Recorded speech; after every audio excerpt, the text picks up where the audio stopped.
Hi all, welcome to DM blogs Kannada. ಇವತ್ತಿನ ಈ ವ್ಲಾಗಲ್ಲಿ ಈ ಒಂದು ಹೆಲ್ದಿ ಸಲಾಡ್ನ ಹೇಗೆ ಮಾಡೋದು ಅಂತ ನೋಡೋಣ ಬನ್ನಿ. ಇಲ್ಲಿ ನಾನು ತೊಗೊತಾ ಇದ್ದೀನಿ 2 ಈರುಳ್ಳಿ, 1 ಕ್ಯಾರೆಟು, ಆ್ಯಕ್ಚುಲಿ ನಾನಿಲ್ಲಿ 2 ಟೊಮೆಟೊನ ತೊಗೊಂಡಿದ್ದೀನಿ, 1 ಸೌತೆಕಾಯಿ. ಸೊ ಈಗ ಎಲ್ಲನೂ ಕಟ್ ಮಾಡ್ಕೊಳ್ಳೋಣ. ಸಲಾಡಲ್ಲಿ ಇವತ್ತು ಮೇಯ್ನಾಗಿ ನಾನು ಕಡಲೆ ಬೀಜ ಮತ್ತು ಕಾಬೂಲ್ ಕಡಲೆ ಯೂಸ್ ಮಾಡ್ತಾಯಿದ್ದೀನಿ. ಹೇಗೆ ಮಾಡೋದು ಅಂತ ನೋಡೋಣ ಬನ್ನಿ. ಈಗ ಎಲ್ಲ ಏನೇನು ತೊಗೊಂಡಿದ್ವಿ ಎಲ್ಲನೂ ಕೂಡ ನೀಟಾಗಿ ಚಿಕ್ಕ ಚಿಕ್ಕದಾಗಿ ಕಟ್ ಮಾಡ್ಕೊಳ್ಳೋಣ.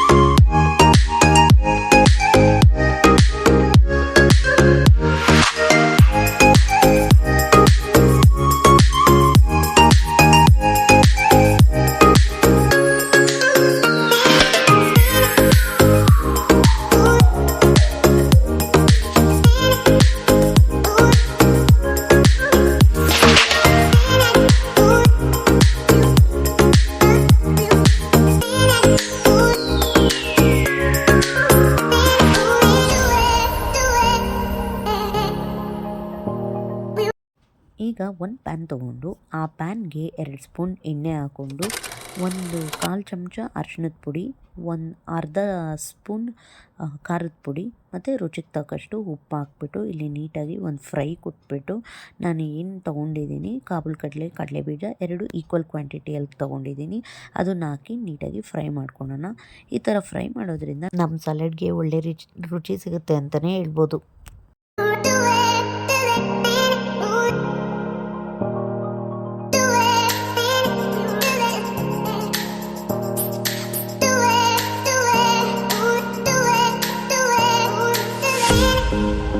ಈಗ ಇದೆಲ್ಲ ಫ್ರೈ ಆಗಿ ರೆಡಿಯಾಗಿದೆ. ಸೊ ನಾವು ನೆಕ್ಸ್ಟು ಒಂದು ಬೌಲ್ನ ತೊಗೊಂಡು ಈಗ ಏನೇನು ಕಟ್ ಮಾಡಿ ಇಟ್ಕೊಂಡಿದ್ರಲ್ಲ ಇದನ್ನು ಎಲ್ಲನೂ ಕೂಡ ಇಲ್ಲಿ ಸೇರಿಸ್ಕೊಳ್ಳೋಣ ಬನ್ನಿ.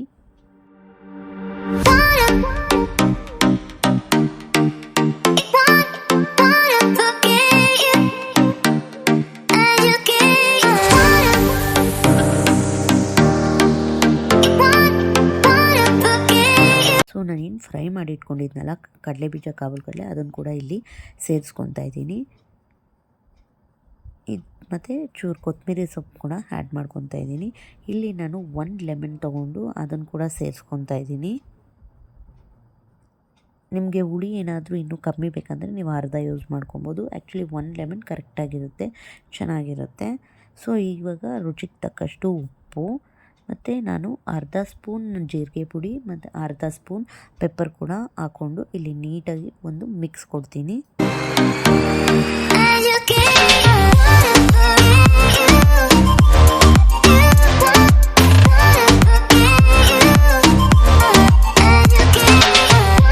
ಸೊ ಚೆನ್ನಾಗಿ ಮಿಕ್ಸ್ ಆಗಿದ್ಮೇಲೆ ಸೊ ಈಗ ರೆಡಿಯಾಗಿದೆ ಕಾಬೂಲ್ ಕಡಲೆ ಬೀಜ ಸಲಾಡು. ಇದು ನೀವು ಈವ್ನಿಂಗ್ ಸ್ನ್ಯಾಕ್ಸಾಗಿ ಕೂಡ ಸೇರಿಸ್ಕೊಬೋದು, ಇಲ್ಲ ಮಾರ್ನಿಂಗ್ ಬ್ರೇಕ್ಫಾಸ್ಟಾಗಿ ಕೂಡ ನೀವು ತೊಗೊಬೋದು. It's very healthy. ನಾವು ಈವ್ನಿಂಗ್ ತೊಗೋತಾ ಇದ್ದೀವಿ, ನಮಗೆ ಕಾಫಿ ಇಲ್ದಿರ ಡೇ ಕಂಪ್ಲೀಟೇ ಆಗೋಲ್ಲ. ಸೊ ಇವತ್ತು ಕಾಫಿ ಮತ್ತು ಈ ಸಲಾಡ್ನ ಮಾಡ್ಕೊಂಡಿದ್ದೆ. ಇದೇ ಆಗಿತ್ತು ಇವತ್ತಿನ ರೆಸಿಪಿ. ನಿಮಗೆ ಈ ವ್ಲಾಗ್ ಇಷ್ಟ ಆಗಿದ್ದರೆ ಒಂದು ಲೈಕ್, ಶೇರ್, ಸಬ್ಸ್ಕ್ರೈಬ್ ಮಾಡಿ. Thank you for watching.